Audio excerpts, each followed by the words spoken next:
Hello. Hi, Phil. How are you? I'm great. How you doing? I am living the dream. I'm talking to Phil Collen from Def Leppard. How cool can that be? Here you go. You know, we really appreciate you taking the time just to speak to our fans here in Long Island, and you really have a lot here on the island. When was the last time you were here? Do you remember?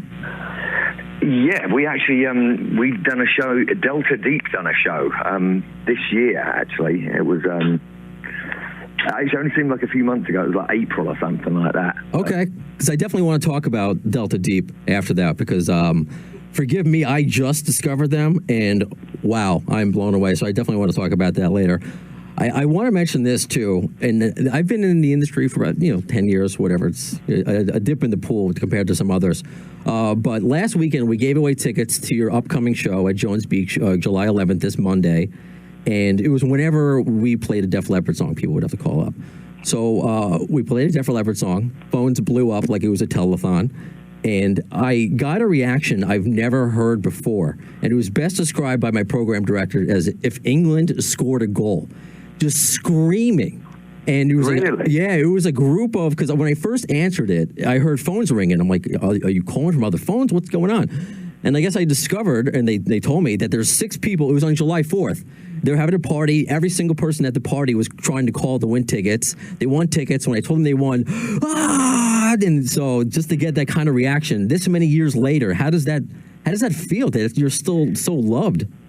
Well, that's great, and definitely England wouldn't be scoring any goals, that's for sure. So, someone's going to react like that. And that's great. I mean, in a million years, we would never have thought that, this would be extended and like this extreme, all these years later.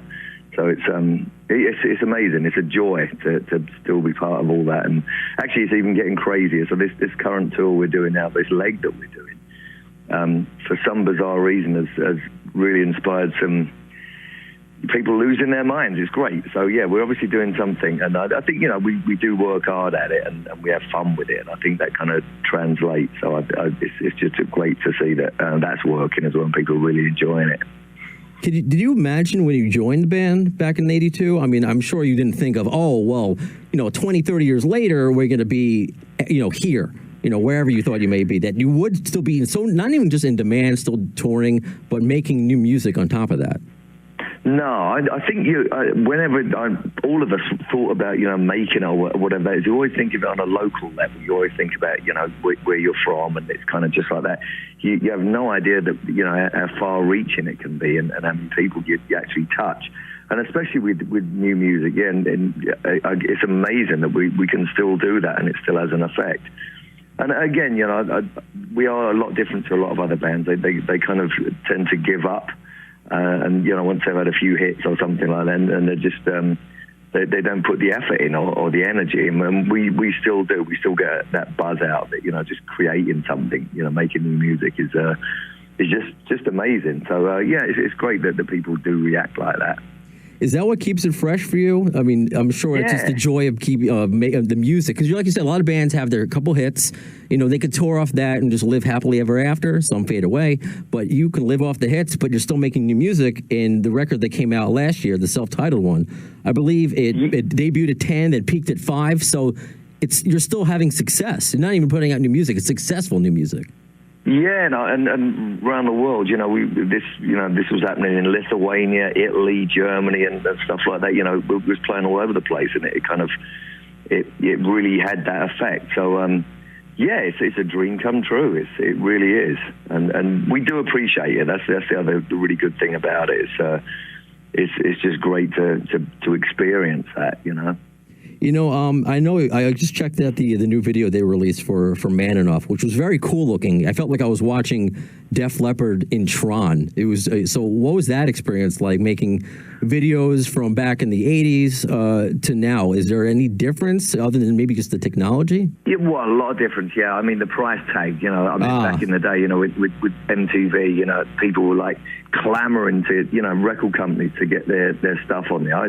One of our videos cost like $400,000, and these days it's just like a band couldn't make that on a record sale, let alone anything else. So it was valid for that time period, when MTV was kind of ruling, and it really made a big difference. But now it's kind of nice to be able to represent a song without going into huge debt and stuff like that, and actually have something that just kind of comes out. So yeah, with the technology and some clever thinking people, you can actually do really cool videos and that, and it's a lot cheaper. This guy Frank Griner done the last 3 videos, and they've been amazing. We've followed a theme, and this very kind of Tron futuristic type style videos and that, and yeah, we're loving it. It's great. He does a really good job, and they've turned out amazing. So yeah, it's a lot different. I mean, the emphasis is different. The motivation, the reason for doing them is a lot different.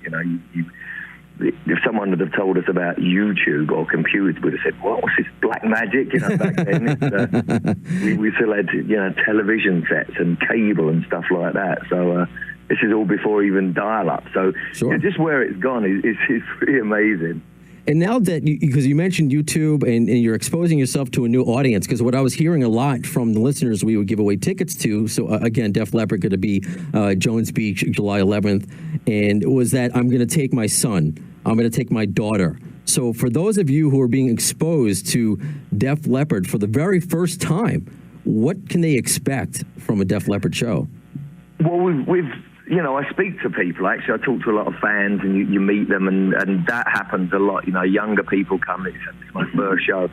They get blown away because, a lot of the time, there's these classic songs and there's a new song, but it's also the way we put it on. There's something we've kept it going with it. It's like a lot of bands just don't do that. But you go and see a Beyonce show or something like that, you've got these screens and the lights, and actually you have to compete with that. Mm-hmm.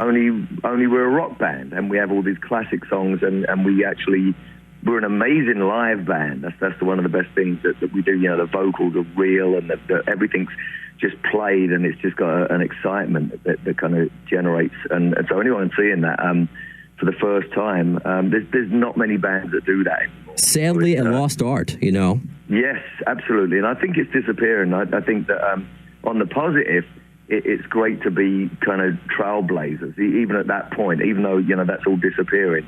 We're actually doing the opposite. We're actually going in an upward trajectory. We're actually going, we're going to make it even better. So for someone who's never seen that before, it's kind of, it blows their mind. And I know that because I've spoken to people, and they go, "Oh my God, I can't believe what I'm seeing." That people just bands don't do that anymore. And plus, especially at this level, it's kind of like, what we did before, only on steroids. It's actually really cool.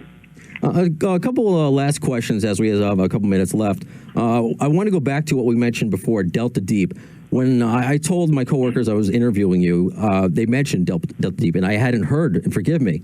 And when I'm listening to the music yesterday, next time you're on the island, I'm going to be the first one to buy tickets. I was blown away by how good this band is. Tell people who aren't familiar what Delta, who comprises of it, and what the sound is. It really is. What an incredible band. Well, thank you. It's me on guitar and vocals. It's Debbie Blackwell-Cook, who's my wife Helen's godmother. She's been singing since she was 2, like gospel in the church. What a great voice. She sung for the Pope. She used to sing with Luther Vandross. She's just turned 63. She looks amazing. Sounds like Tina Turner in her prime. And the band kind of has a really aggressive kind of rock thing. When Zeppelin and the Stones tried to recreate the blues thing, it stopped at a certain point, but we've kind of carried that on. So we've got this amazing voice. The best description I've heard is Aretha Franklin singing over Led Zeppelin too. Yes. That's what it sounds like. It's awesome. I've never heard anything like it. No, and it's Robert DeLeo, who plays with the Stone Temple Pilots on bass. He's obviously out on tour with the Hollywood Vampires at the moment. Otherwise, we'd be doing more shows in gaps. And Forrest Robinson, who's played with everyone from he was in the Crusaders, Joe Sample and the Crusaders, a jazz band. He played with TLC, he played with India RE, a lot of R&B, a lot of session work, and he's from Memphis. So he's got this feel, and it goes from this really soulful thing to John Bonham in 2 seconds. So it's kind of that. It's got this aggression and kind of this really good vibe and everything. So we tour and we play whenever we can, whenever we can film it. We just done a Chattanooga Riverbend Festival a few weeks ago, actually, which was amazing. And like I said, Robert's out with the Hollywood Vampires, so we have to kind of whenever we can get a chance, we kind of fill in and do some shows. Sure. With the next one we've got scheduled is in Laguna Beach, which is that's where I live. I live in California. Okay. That's September the 12th, I think. So okay, cool. Because scheduled one. Yeah, I'm 100%. I have to see that live. But your next show, of course, Def Leppard, Jones Beach, here in Wantagh, Long Island, this Monday, July 11th. One more question, because I know you got to run. Are you wearing a shirt right now? Right now, I am. I just put one on. Because not for the interview, but I just literally yeah. Because I'm jealous. Because I'm 32, and I know I'll be respectful. I know you're older than me.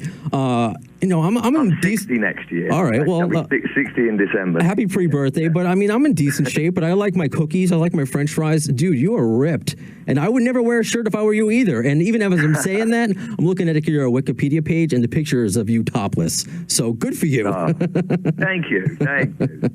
Phil Collen, Def Leppard. Again, they're going to be at Jones Beach, July 11th, this coming Monday. We really appreciate you taking some moments here to talk with your fans here on Long Island. Thank you so much. Absolute pleasure. Thank you.